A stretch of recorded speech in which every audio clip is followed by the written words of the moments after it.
This podcast discusses themes of mental health, which some people may find emotive, such as suicide or other adult-themed content. The information contained in this podcast is for entertainment purposes only. All views expressed are solely those of individuals involved and do not represent the opinions of any entity whatsoever with which we have been, are now, or will be affiliated. The information is not meant to diagnose or treat any mental health condition. If you're experiencing mental health symptoms, we encourage you to contact a mental health service within your community. If you're experiencing a mental health emergency, please seek the relevant support and interventions by presenting to your local accident and emergency department or contacting the relevant emergency services. You're listening to the Men's Mental Health Podcast, The Man Hug.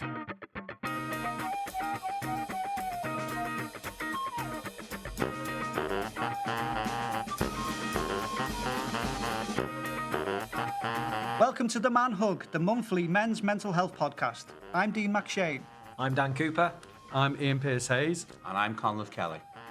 Each month we will discuss a different topic related to men's mental health, which will include a guest speaker who will discuss their own personal story. And each month we will also be showcasing an organisation or charity within the Merseyside area who work within mental health to help build your signposting skills.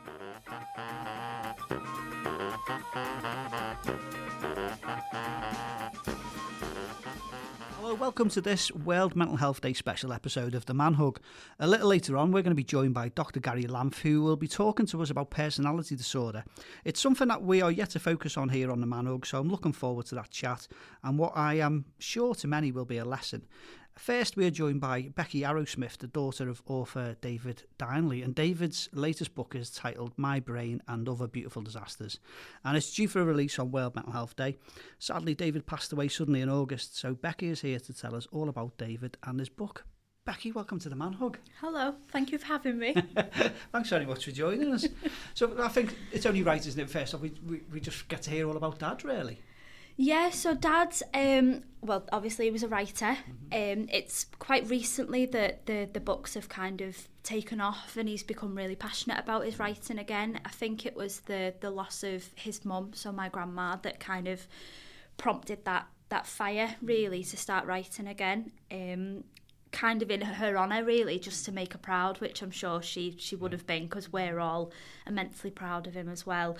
So his previous books were very much horror, gothic genre, all set in Liverpool. He was a proud Liverpudlian, although he moved to Widnes for years, which he probably wasn't a massive fan of, but there we go.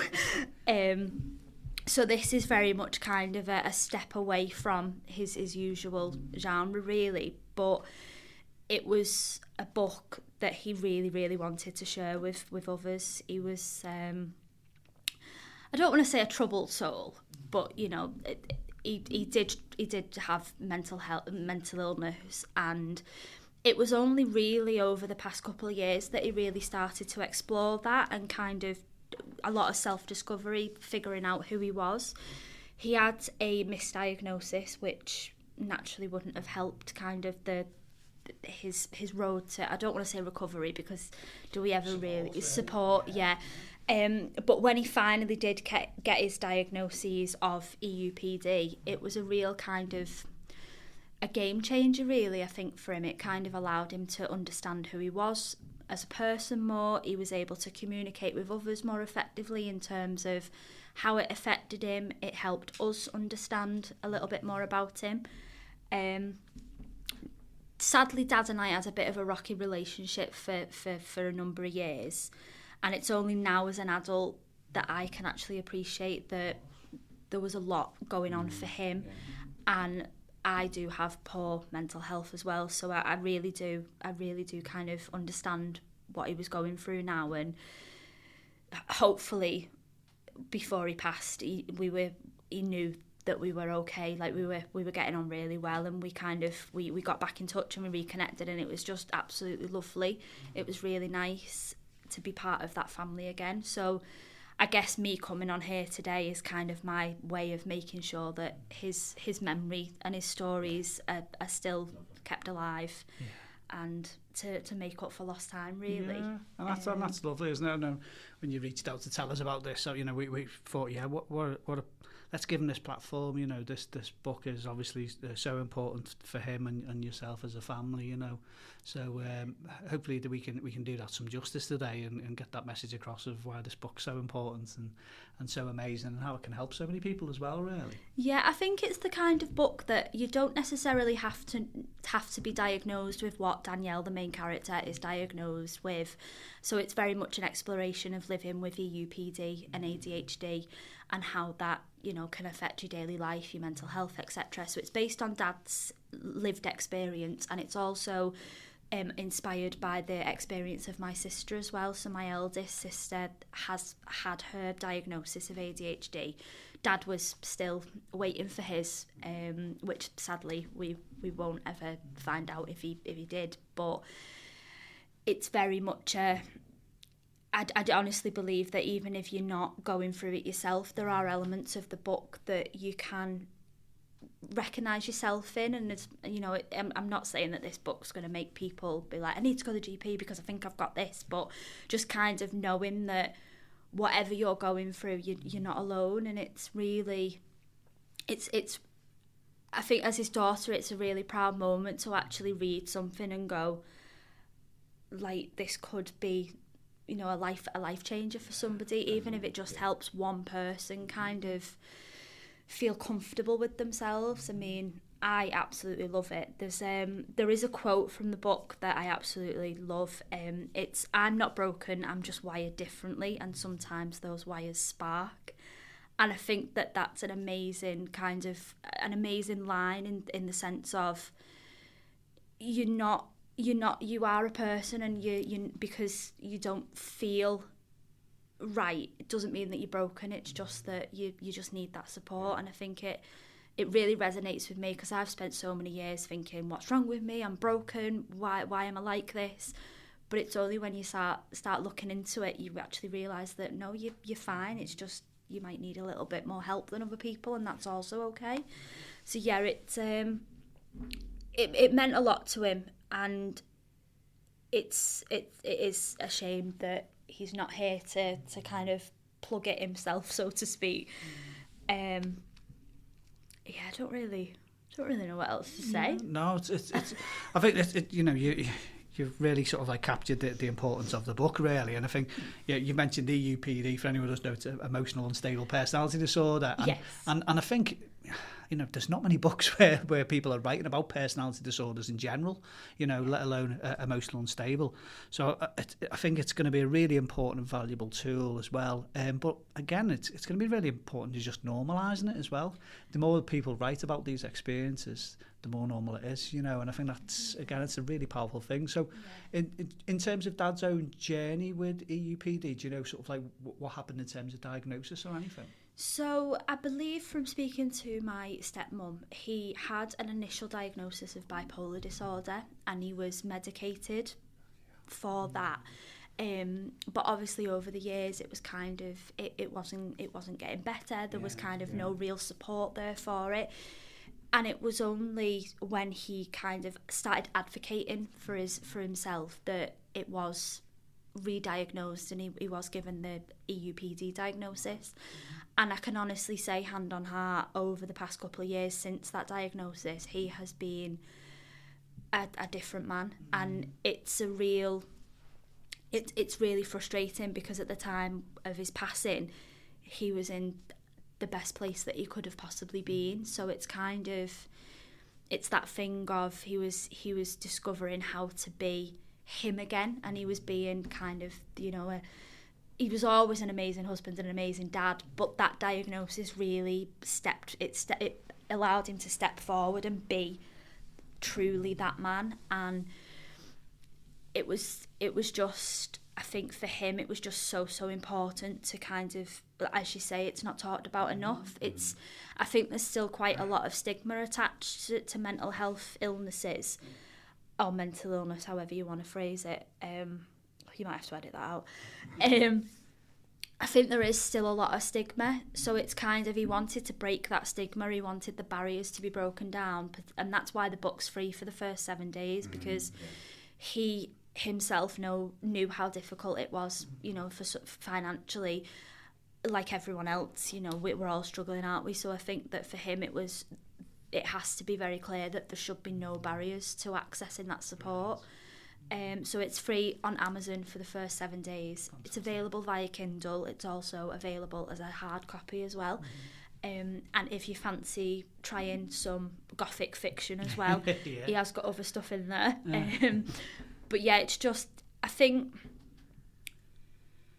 my experience, because I'm currently waiting for an ADHD assessment, the amount of people that I've spoken to lately that have said, oh, we're all a bit ADHD, aren't we? Or we've all got a bit of this.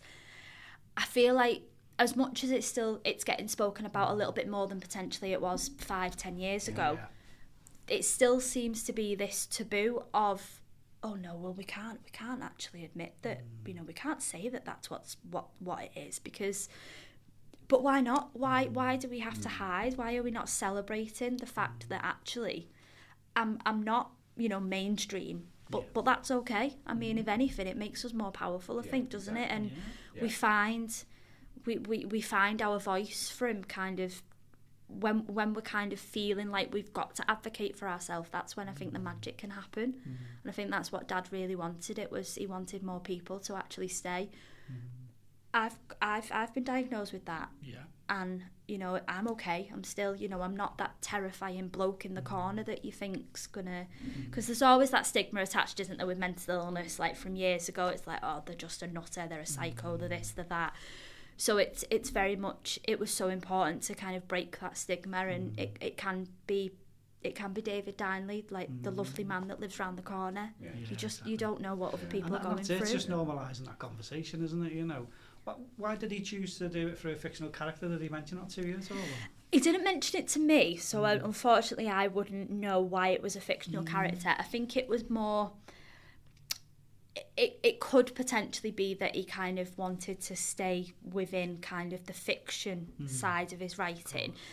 I also think potentially he may have found it easier to write under the persona of Danielle, because as much as it's not, you know, it isn't in any way biographical at all, but it is very much inspired by his own experiences, and as I say, the experiences of Ashley, my eldest sister, as well.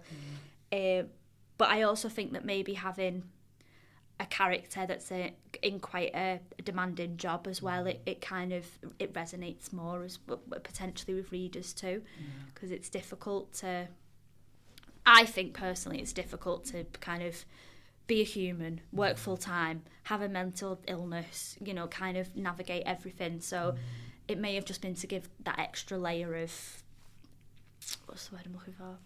I think as well, just off past guests we focused on the arts a lot on the Man Hug, you know, and we've had musicians, and we've had actors, and we've had poets and authors and songwriters, and I think as well it's a way of expressing, isn't it? You know, as you say, getting things out onto a piece of paper. It doesn't have to be about yourself, as you say, it can be done via the medium of music or poetry, but it looks like your dad's done it in the work of a fiction as well, which is incredible. He has, he's I mean, I would say this, wouldn't I, because he's my dad, but he is I keep saying is, I'm not used to he was just a phenomenal writer.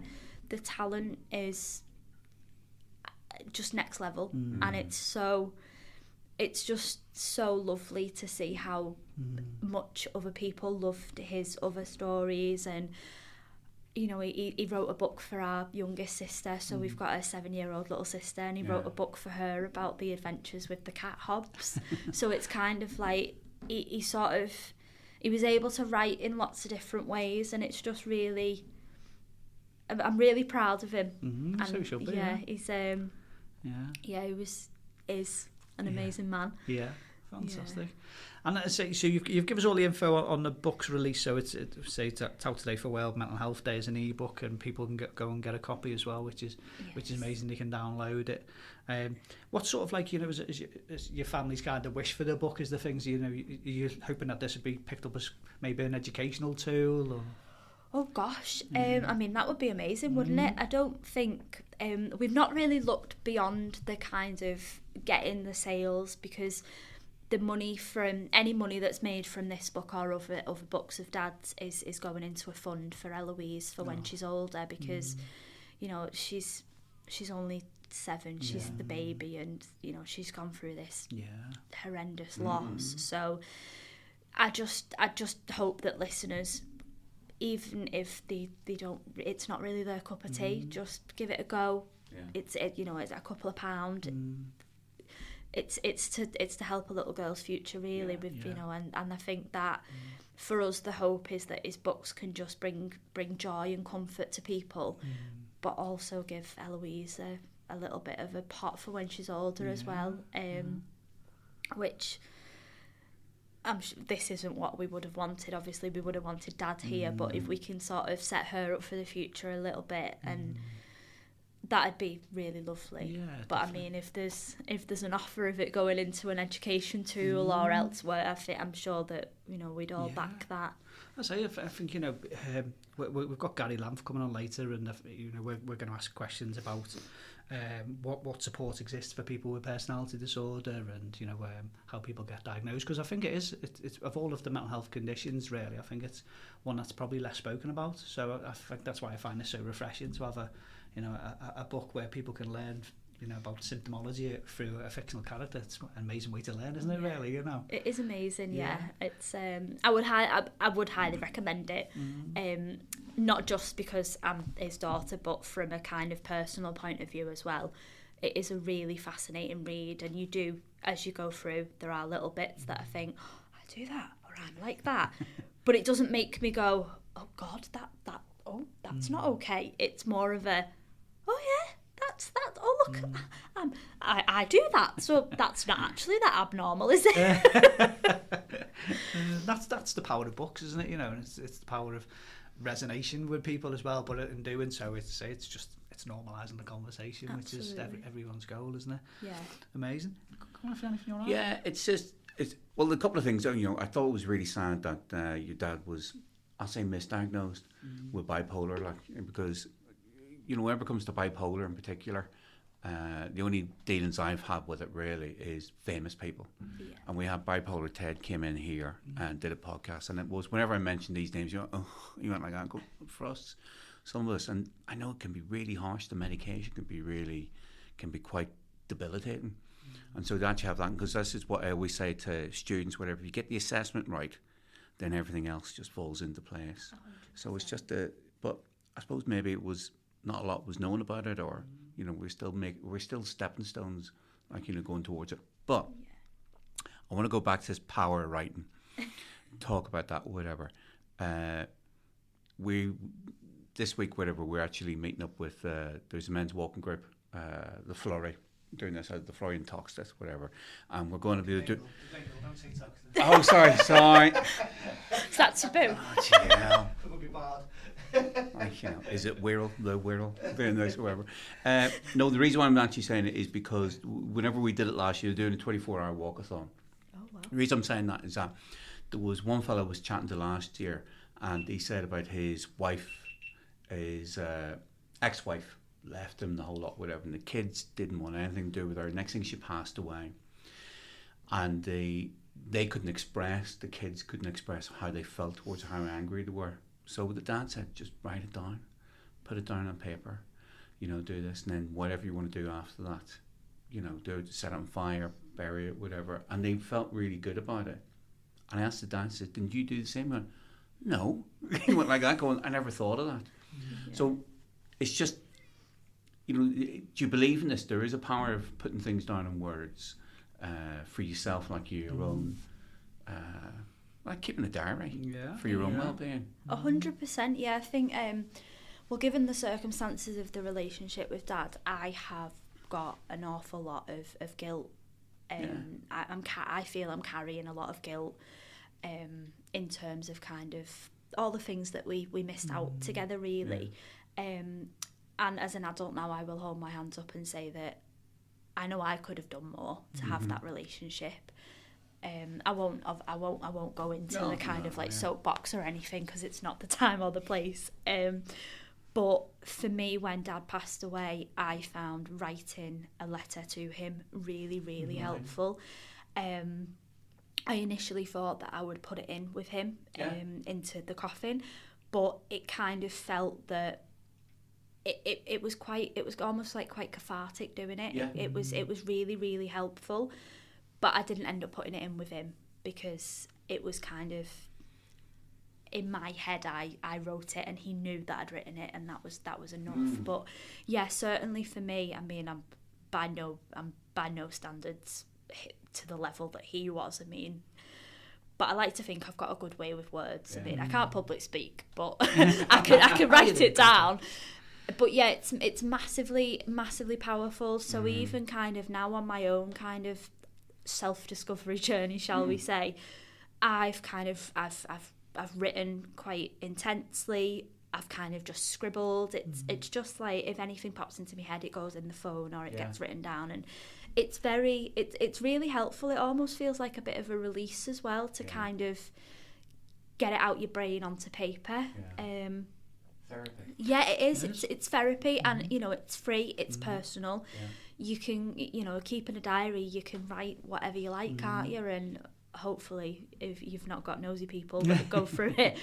But I'm very passionate about I wear my heart on my sleeve, so Instagram is kind of my safe space. So if I want to kind of publicly share something, I kind of don't shy away from being really brutally honest. And you know, friends have said that my captions are always written really well, which I think is really a compliment. But it's also really important because I don't just kind of want it to be a ramble. So I shared something quite personal on Suicide Prevention Day, and it was really nice to be able to write freely, but it also felt amazing being able to share it publicly without that sense of, am I going to get judged for this? Because one of the things that I think the book has really helped with, and Dad being so open about his experiences, was not everyone's going to like what you're saying, and that's fine.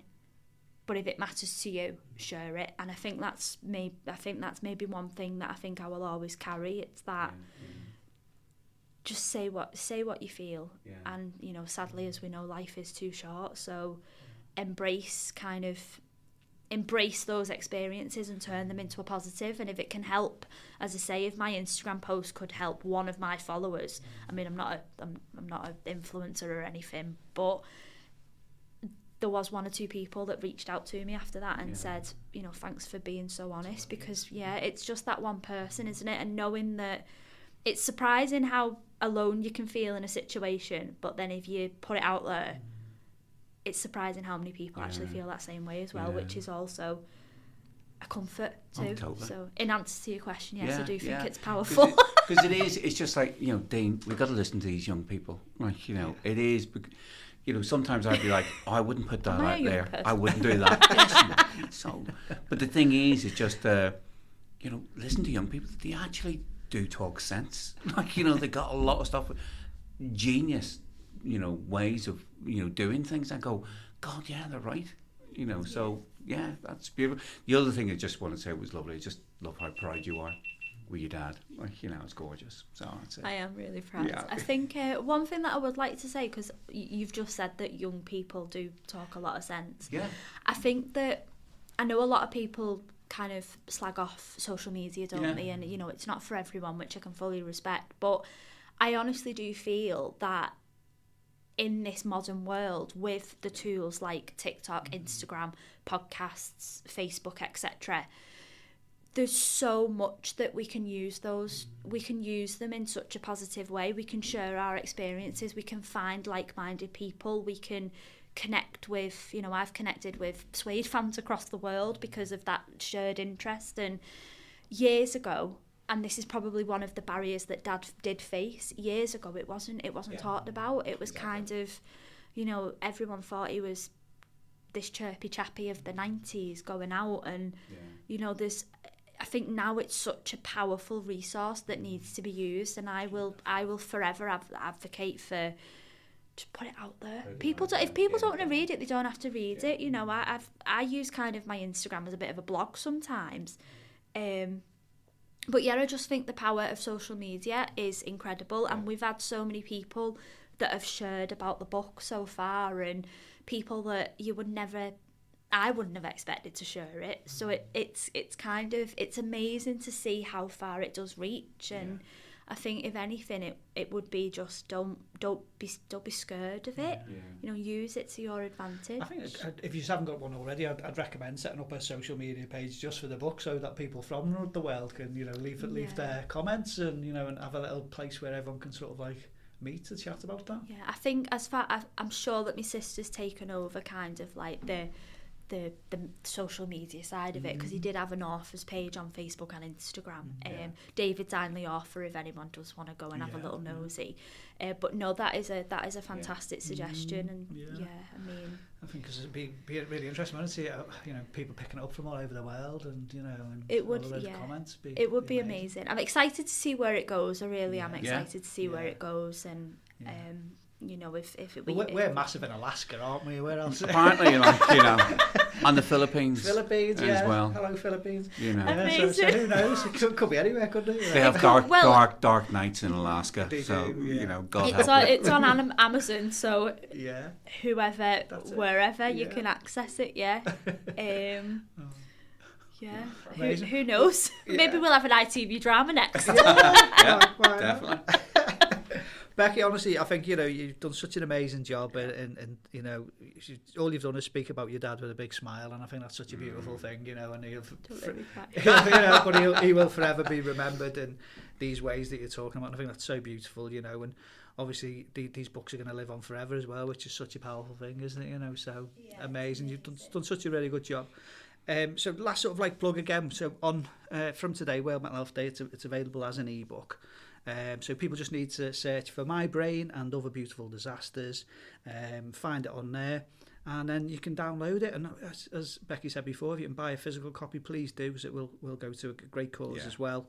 But Becky, once again, thank you so much. We can't wait to read it. We're going to start reading it today as well. So thanks. Amazing, but you've done a fantastic job, and thanks for coming on. Thank you for having me. It's been lovely. Oh, fabulous. Thank you. You're listening to the Men's Mental Health Podcast, The Man Hug.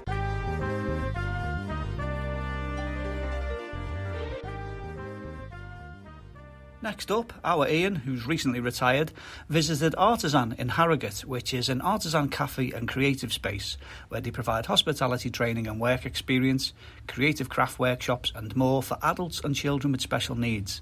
The charity aims to enable, empower and support people with disabilities to meet their full potential through therapeutic craft activities. Ian caught up with Stephen Russell to learn more about this amazing charity. Good afternoon, Stephen. Afternoon. I'm in Artizan, which is right in the centre of Harrogate, I guess in a cafe, and I guess we're in terms of Harrogate, you've got Betty's across the road, which is an institution in itself, isn't it?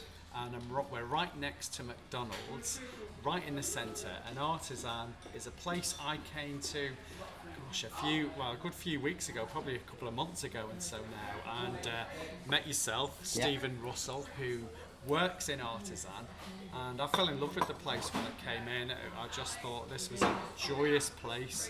We're here, it's actually quite quiet. It's the first time I've ever been in and it's been quiet, so hopefully we won't get too many distractions. But Stephen, I'm here because I'd like to talk to you and find out about yourself as well as about Artizan. Okay. So, I'll let you Well, I yourself. similar to yourself, I came into Artizan, in fact it's my 3rd anniversary here next week, or the end of this week. Oh wow, so it's right, 3 okay, years. Yeah. And I came in as a customer. My wife was taking our newborn grandchildren to a little kiddie session in town that she went to, and I was looking for somewhere to sit and have a coffee, and didn't really fancy going to the big chains, Costa and Starbucks, etc. And wandered in here, just looked like another cafe, and sat and had a coffee, and similar to you, was absolutely blown away with the atmosphere and what they're doing here, or what we're now doing here. To put it in perspective, people, we're a training facility for adults with additional needs, mainly learning needs, but also physical disabilities. and they get to work in the kitchens, they get to work in the cafe, they serve the customers, and the whole thing is just, as you said, a wonderful place to be. So I sat here on my own, waiting for my wife, having a coffee. The next week we came in together after the little kiddie session, and we started coming regularly. We then saw that they wanted a support worker, and I had retired. We were foster carers for a long time, and I'd worked in business at a little bit of a loose end, and it was my wife actually who said, "Steve, you'd be great at that." And I ummed and ahed, and she said, no, you'd be great at that. So stuck a little email in, and cut a reasonably long story short, started 3 years ago as a support worker. I'd worked with children with different abilities, but never with adults, and I found the skills really transferable, and really Artizan gets into your blood. The way that we work as a team, it just all clicks, and the participants who come in get it. All the people who work with us get it. Our lovely volunteers, because we would be nowhere without volunteers, because we're a charity, absolutely get it. And not by design, but we've created this little oasis, if you like, of just happiness, where they can be themselves, and they can work, and they can train, and they can learn, and the staff can help them, and the volunteers can help them, and it's just a nice place to be. I mean, one of the things that I recognised is I remember I actually paid, the first time I came in here, I paid for a coffee, and I gave a £10 note to, I think it may have been someone called Rory that I gave the money to, and then he looked to a woman at the side. It was the first time I'd come in, and he looked, and then he counted out the change, looked to the woman to his side, and she just immediately said, "Smashed it, Rory," smashed it. And then there was whoops of delight, high fives, because he'd got my change right. And immediately I just thought, I got high five. I was pleased, obviously it was my change, but it was, and I just thought, wouldn't that be nice? So have somewhere nice where we celebrate those little successes and those things that we're pleased with. He was so pleased, and it's that mental maths, and I thought, gosh, that's really, it just made me, brought a smile to my face. So we'd also 3 years, so well done to yourself, Steve, because it is those successes, I think, sometimes. To have 3 years is a major, that's an amazing thing, and amazing your own journey in terms of it. But that's one of the things that I recognise why it's so joyous, is those celebrations.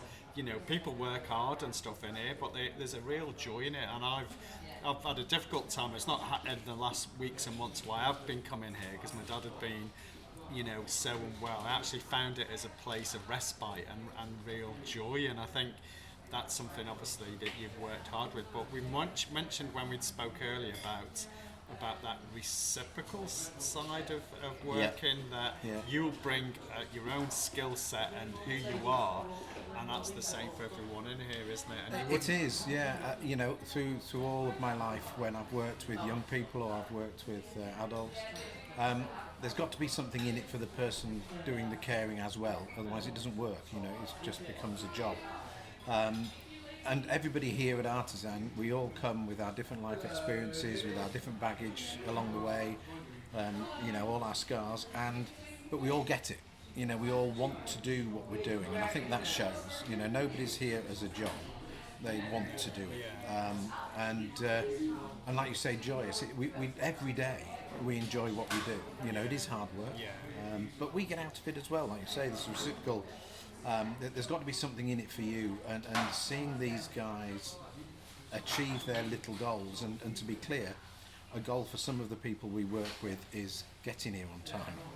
A goal for some people, as you have said, is counting out change from a pound. And from other people, it's doing full barista skills. For other people, it's knife skills in the kitchen. Whatever the skill is that we're working with them on, there's very little point in doing it if they're not going to enjoy it. And we enjoy giving ourselves to that, and they enjoy us doing that, and they enjoy the achievement. So why not celebrate it? So every day, with everything we do, we celebrate it. Yes, of course, not everything goes right, and sometimes we're not celebrating, and we're having other discussions. But that's part of life as well, And these guys don't want special treatment. They just want to be accepted, and that's part of our mission is inclusion. You know, part of our mission statement is inclusion in the community. We're not saying these guys, and they're not saying we need X, Y, and Z. We just want the same chance as everybody else. That's one of the reasons we purposely don't brand ourselves as a charity cafe. We're a cafe, and come in or don't, depending on whether you like the vibe in the cafe. And the training, from a customer's point of view, the training and what we do with the members and the participants should be secondary. We want to be a proper cafe first, because if you're giving people support and you're giving them something to do, it's got to be worthwhile. Go back to 30 years ago when I first started working with young people with additional needs. It was very much, let's pop them in a room and do a craft. Let's paint a picture, you know, that may or may not go home and they may never see again. Basket weaving. Exactly, and all best intentions, lovely people doing it, and we still do craft sessions, absolutely, you know, but there's also an element of let's just put them there for somewhere to put them. What we're doing here is meaningful work. They're producing food products, cakes, sandwiches, sausage rolls, everything, soups, and then they're seeing them being displayed, then they're selling them and customers are enjoying them. And it's meaningful work, you know, even the cleaning, the deep cleaning that we have to do as being a catering establishment, it's all meaningful work, and the joy and the achievement that they get out of that is just great. Do you know what? I love that. I love that, and you've the way you've discussed that in terms of your aims, how you've articulated that really well, I think, and that's absolutely beautiful. What I think is absolutely right is that I know I've sent my mum here, my brother-in-law, and my sister have all come here. And my brother-in-law is quite an aficionado of coffee, and he said the coffee is really, really nice here. And I just think if Drew, my brother-in-law, says that, then that's a real mark of approval. But it is. Right. It's really nice coffee, really nice food. So it's not a charity cafe. I think that's absolutely right. It has something different. You're right next to McDonald's. As I said, you've got Betty's across the way, which is, you know, a renowned, lovely tourist attraction. There's queues outside it. The competition is stiff. So I think the fact that it's often full and busy here is testament to what you're trying anybody to who's been to Harrogate will know we're not short of coffee shops, you know, and they start up and they fail quite regularly. I think statistically we have one of the highest start-up and fail business rates in the country in Harrogate. Because on paper it looks like a lovely tourist town, but not many people shop in Harrogate, because you've got Leeds, you've got York, etc. You've got online. So people do tend to come into Harrogate for cafes. You know, that's what they do. It's a bit of a cafe society now in Harrogate town centre, and as you say, the competition is absolutely stiff. But we're getting busier and busier and busier, so something we're doing must be right. We do get a lot of customers who come in repeatedly. One lady springs to mind who comes and sits on her own and has a coffee most days, and she described it as just coming in for a hug. You know, she really enjoyed the atmosphere. We do get some customers who don't quite get it, and that's fine. You know, there's still Costa, there's still Starbucks, there's still all the other coffee shops if that's what they want, and we're very much not evangelical about it. We're not trying to force what we do down people's throats. We do it because we want to do it, and we think the guys who we work with deserve it. Not everybody thinks the same, which is fine. We hope more people think the same as us after they've been. That's part of what we want to achieve.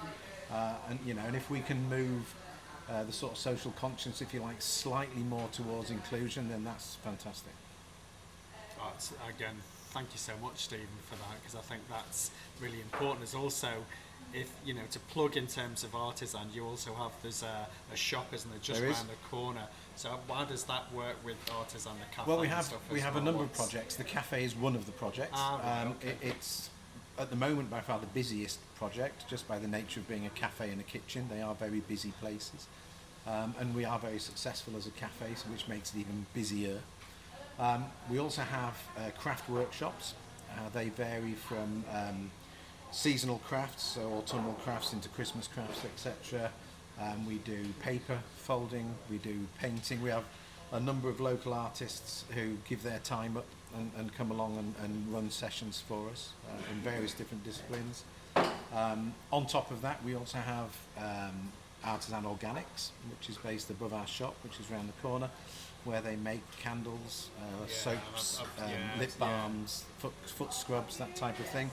And the guys, that's a very different project. It gives a very structured session. You know, there's only one way to pour hot wax, you know, with people who may not be as confident with their hands, etc. There's only one way to make a soap. One of the beautiful things about that is each of the products is made has the person who's made its name on it, and they sign it, so it's very personal. And we sell those, as you can see, in the shop, and we also in the cafe. And we also sell those in the shop. That's a very popular session with members. We also have the shop, and the other side of our charity is in South America, where we gift the disabled community training and equipment to make artisan crafts, so mainly jewellery, fabrics, etc. And products made of those, so cushions, soap bags, jewellery, all of those types of things. A very South American theme with the colours, the bright colours, are sold in the shop, so which is literally around the corner.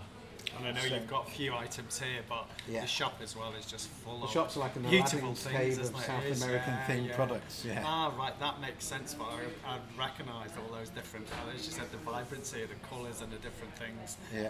But it's So, Steve, thank you very much for talking about Artizan and your the whole idea of the project. Thank you so much. Thank you. That's okay. Thank you very much.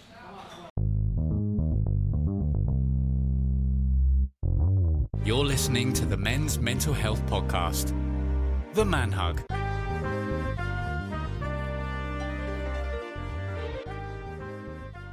Okay, so next up for this World Mental Health Day special, we are joined by Dr Gary Lamph, who is going to give us a nice short lesson on personality disorder. So, Gary, thanks for joining us and welcome to the Man Hug. Thank you very much for inviting me along, Dean. It's great to be here. Oh, amazing. Thanks, Gary. So, first off, just tell us a little bit about yourself.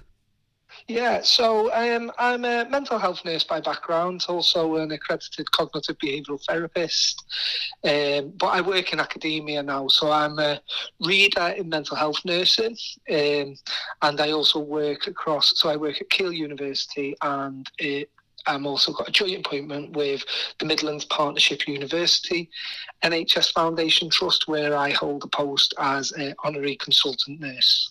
Amazing. Thanks for joining us, Gary. So we wanted to just highlight personality disorder and just learn a little bit about it. So we thought you're the perfect guy for us. So just for anyone who doesn't know, what is personality disorder?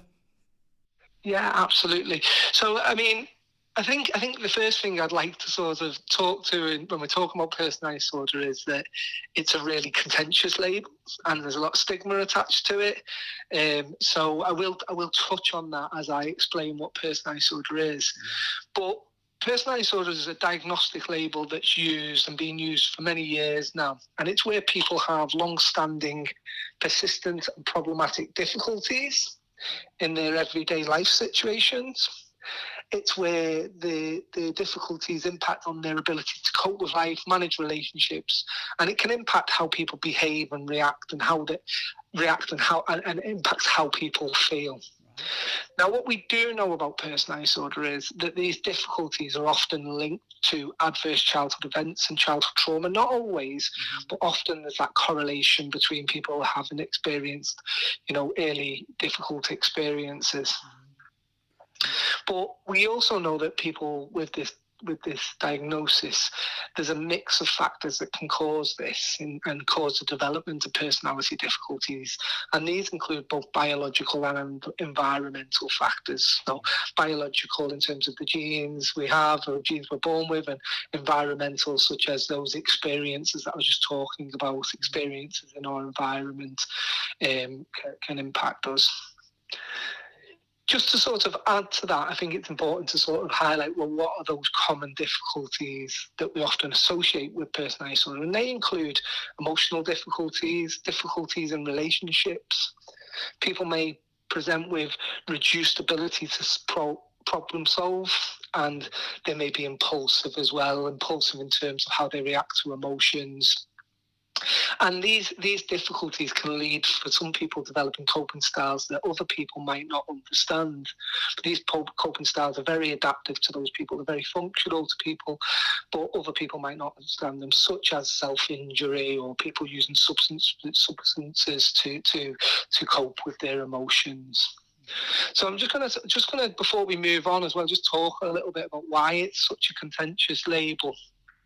And I think the view persists in part due to, the failure of mental health services to adequately meet the needs of people with these disabling problems, and also the stigma attached. I mean, I think we only have if we break down that diagnostic label, personality disorder, we're talking about people's personalities. Personality for all of us, it's fundamental to how we are, who we are.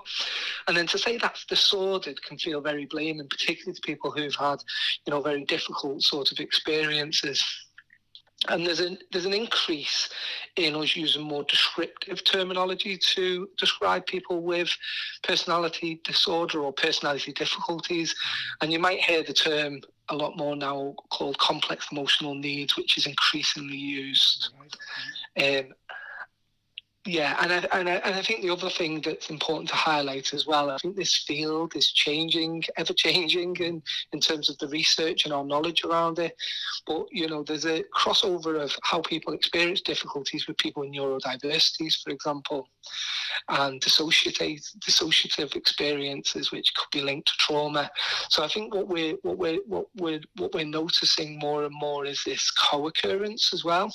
And there's a real need for more research in this space around neurodiversity, dissociation, complex emotional needs, so that we can better understand the challenges that present. That's really interesting, Gary. Thank you so much. So how is it generally diagnosed, would you say? Yeah, so I think in terms of diagnosis, ordinarily it would be a doctor, a psychiatrist, or a psychologist who would diagnose somebody with a personality disorder. So GPs, people will often approach a GP and request for a specialist assessment, but it wouldn't necessarily be the GP who does that diagnosing. They would need to refer to specialist mental health services. And the people who are doing the diagnosing will use one of two different diagnostic approaches. So they'll either use the Diagnostic and Statistical Manual, which is called the DSM, and that's by the American Psychiatric Association.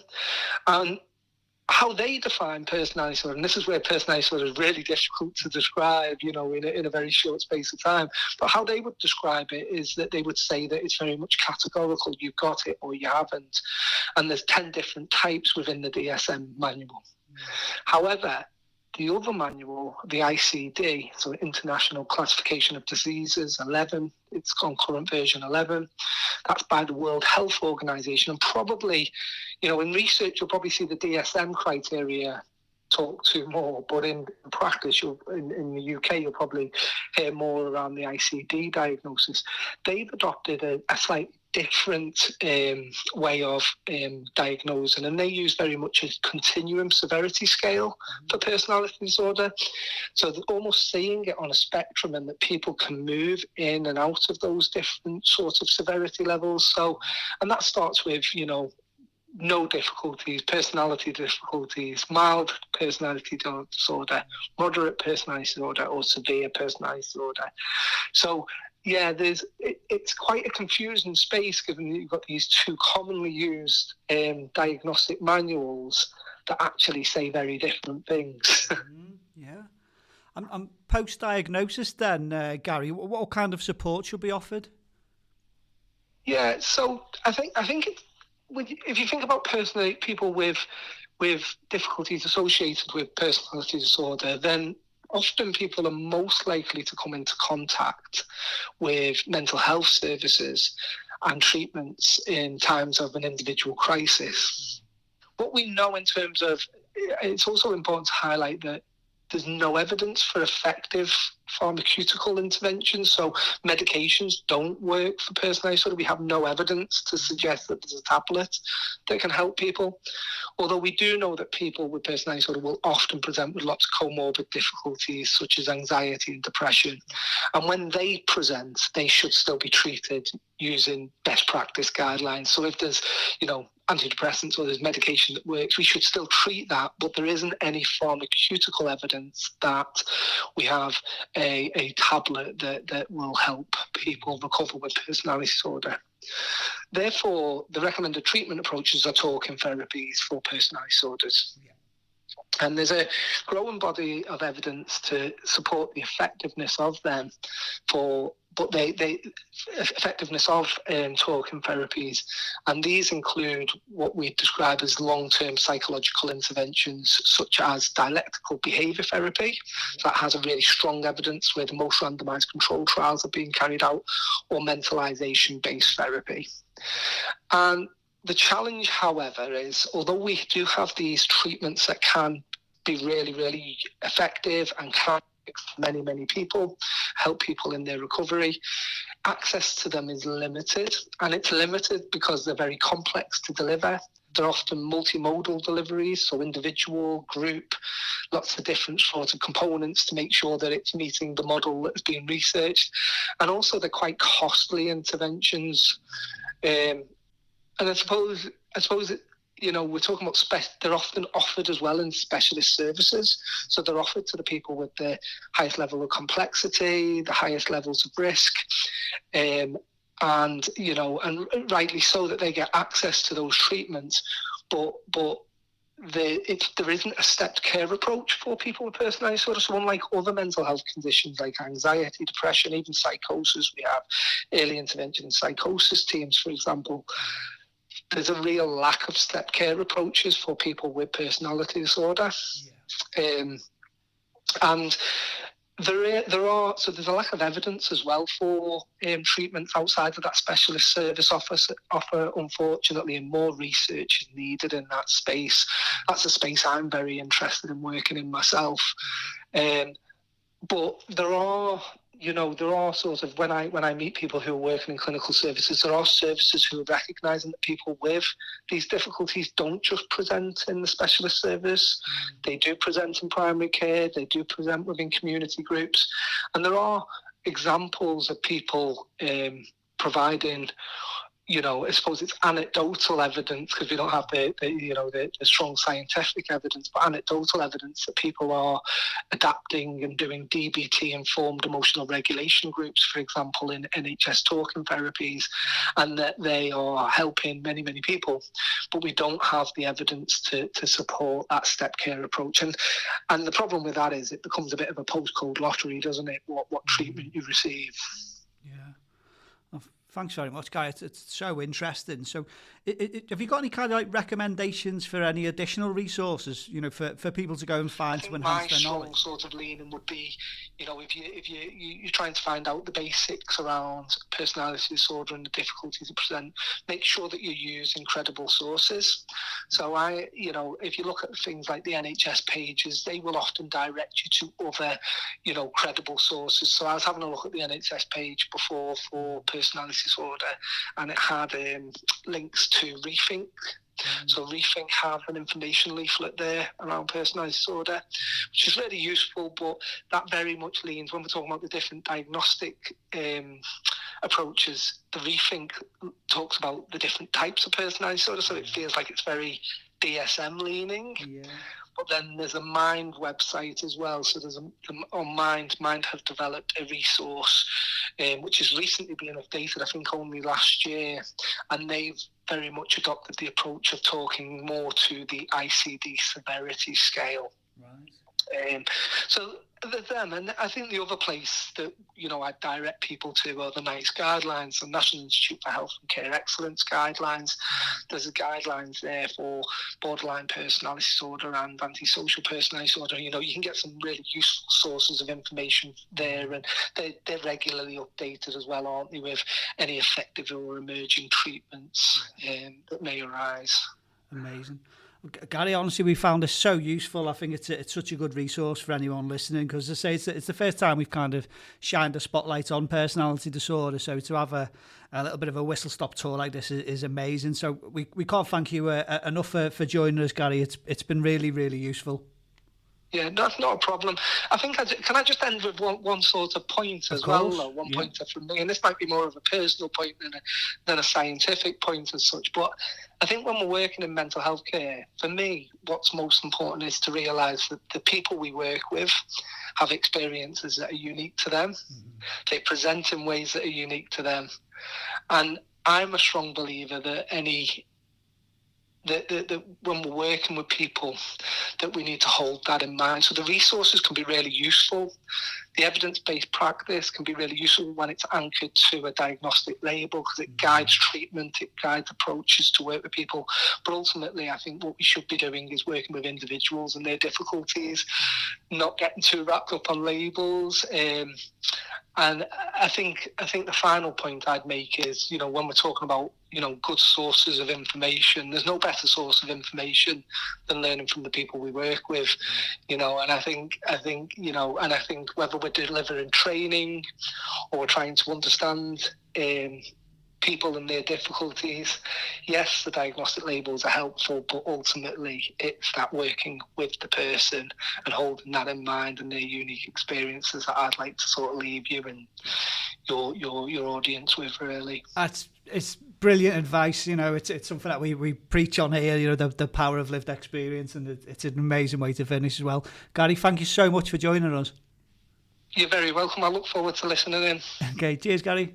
Take care, bye. If you or anybody else you know is struggling with their mental health, visit hubofhope.co.uk or download the app today and find local and national mental health support.